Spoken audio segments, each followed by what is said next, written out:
नमस्कार मित्रांनो. मी संतोष शिंदे.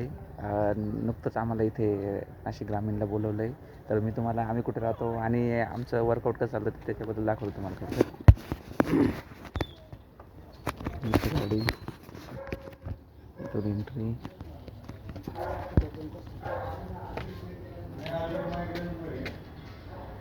हे आमचे मेजर. आणि मला फोटो काढतो काय? हे फोटो काढणारे फोटो शूटर.